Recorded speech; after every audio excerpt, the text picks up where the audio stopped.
The moment the giant screen lit up, the entire ballroom went dead silent. 200 wealthy guests stood, frozen with champagne glasses halfway, to their lips while my father stared at the numbers projected across the wall like he'd just seen a ghost. My brother's face turned the color of paper. My aunt dropped her phone, and right as the clock above the stage flipped to 11:57 p.m. on New Year's Eve, my phone rang. It was my father, screaming so loud I had to pull the phone away from my ear. "Ava, what did you do?" I leaned back on the balcony of a quiet beach house miles away, watching fireworks bloom over the Pacific Ocean, and smiled. "Relax," I told him. "I just sent the family a little New Year's gift. My name is Ava Callahan. I'm 27 years old, and according to my family, I'm the biggest disappointment our billionaire dynasty has ever produced." The Callahan family built its fortune in luxury coastal real estate. If you've ever stayed in a glassy high-rise, overlooking the Pacific somewhere between Los Angeles and San Diego, chances are my family built it. My older brother Ethan is the golden boy CFO who's been groomed to take over the company since he was 22. My cousin works acquisitions. My aunt is the company's legal shark. Every member of the family has a role in the empire, everyone except me. To them, I'm the girl who wasted a Stanford business degree running a surfboard design shop near the beach. They like to joke that while they build billion-dollar developments, I play with fiberglass and paint waves on boards for tourists.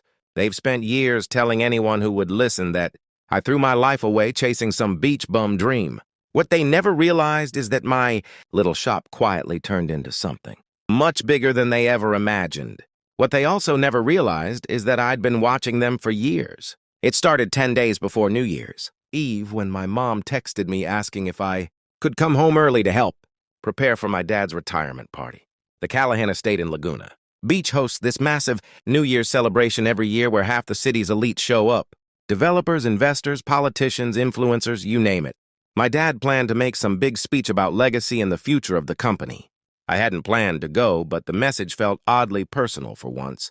Like maybe things were finally changing. So I closed the shop early, tossed a bag in my Jeep, and drove up the coast. The estate looked like a movie set when I arrived. Lighting crews were installing massive spotlights across the cliffs. Event planners were setting up white tents over the lawn, and catering trucks lined the driveway. My mom greeted me with a quick glance, like she was checking inventory, rather than seeing her daughter. She barely asked how I was before telling me my old bedroom had been converted into a fitness suite for visiting executives. Apparently, I'd been replaced by a treadmill. I laughed it off the way I always did, pretending none of it bothered me. But something felt strange that night. The house was buzzing with secretive energy, like everyone knew something I didn't. Later that evening, I walked down the hall toward my dad's study, hoping to drop off a gift I'd brought him from my shop. The door was cracked open and I heard voices inside. My father, my brother, my aunt, and the company's financial advisor were all gathered around, the desk talking quietly. I was about to knock when my brother said something that stopped me cold. "Are we all agreed she signs the waiver that night?" My heart skipped. I stayed perfectly still outside the door as the conversation continued. My father sighed and said yes, the New Year's speech would be the perfect moment. Everyone would already be gathered, so they'd present. Ava with a new job offer at the company and the paperwork would look reasonable. If she signed, the trust restructuring would become official immediate. Then the financial advisor mentioned the offshore transfer. $42 million moved to a Cayman account earlier that year, money that originally belonged to the family trust. The trust my father promised would be divided equally between the three of us kids when we turned 30. My brother laughed and said they needed the money protected from Ava's instability. My aunt joked that once I signed the waiver, the problem would finally be solved. They talked about me like I wasn't even a person, just some liability that needed to be managed. According to them, my shop barely made enough to survive anyway. They figured once I saw a real salary offer, I'd be grateful enough to sign away the rest of my inheritance. I didn't knock on the door. I didn't confront them.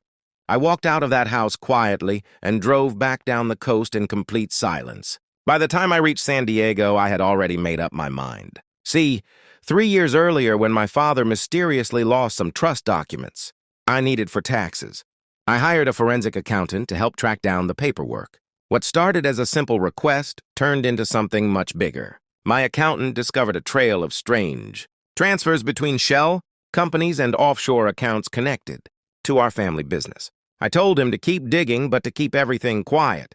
Over the years, he gathered more and more files, emails, financial records, wire transfers. Nothing illegal enough to cause immediate trouble, but definitely suspicious. After hearing that conversation outside the study, I called him and told him to compile everything. For the next week, we worked nonstop. Lawyers got involved. Investigators started connecting dots. What my family thought was clever, financial maneuvering, turned out to be dangerously close to tax fraud. By December 28th, we had enough evidence to build a serious case. My lawyer printed the documents into a binder so thick it barely fit in a briefcase. 2 encrypted USB drives held digital copies of everything. Then I ordered a custom wooden box from a luxury craftsman in Los Angeles. Black walnut with brass hinges and the Callahan family crest engraved on the lid. Inside were velvet compartments perfectly sized for the binder and the drives. On top, I placed a sealed envelope with a short letter explaining that copies of the files had already been sent to the IRS and the company's board of directors. The package looked like some fancy corporate gift you'd expect at a high-end event. I scheduled the delivery for exactly 11:30 p.m. on New Year's Eve, while my family prepared their glamorous party on the cliffs of Laguna Beach. I rented a beach house a few hours north with my closest friends. Instead of tuxedos and investors, we had music playing through cheap speakers and tacos spread across the kitchen counter. Around 11:20, my phone buzzed with a notification from the courier, confirming he'd arrived at the estate. I stepped out onto the balcony facing the ocean just as fireworks began popping over the harbor in the distance. 10 minutes later, my phone rang. My brother's number flashed on the screen. I answered calmly while leaning against the railing. In the background, I could hear chaos, people shouting and music abruptly stopping. My brother's voice sounded shaky. He asked me what I'd done and why the screen in the ballroom was showing financial records tied to offshore accounts. I told him the same thing I told my father a minute later when he called screaming. It was just a New Year's gift, a reminder that actions have consequences. The clock on the microwave behind me ticked, closer to midnight while the ocean waves crashed below the cliff. My father shouted that I had destroyed the family. I laughed because the truth was much simpler. They had destroyed themselves the moment. They decided stealing from their own daughter was easier than respecting her choices.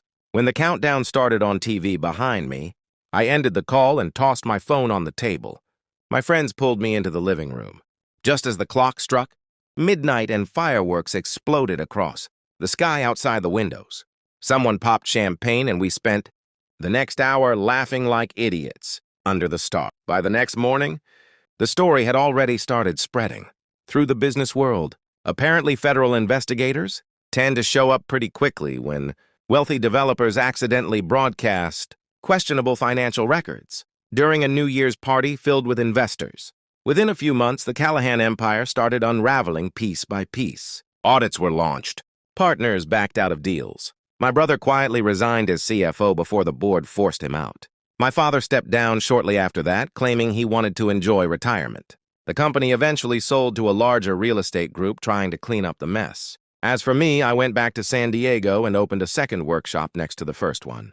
Turns out the investors who once laughed at my surfboard brand were suddenly very interested in licensing deals once my story hit the news.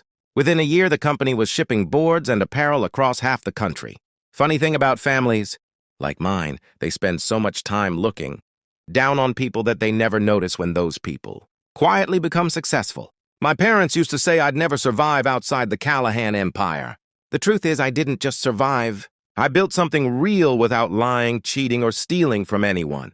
And every New Year's Eve now, when fireworks light up the ocean outside my house, I raise a glass and remember the night my family finally learned that the daughter they called a failure was the only one in the room who wasn't pretending.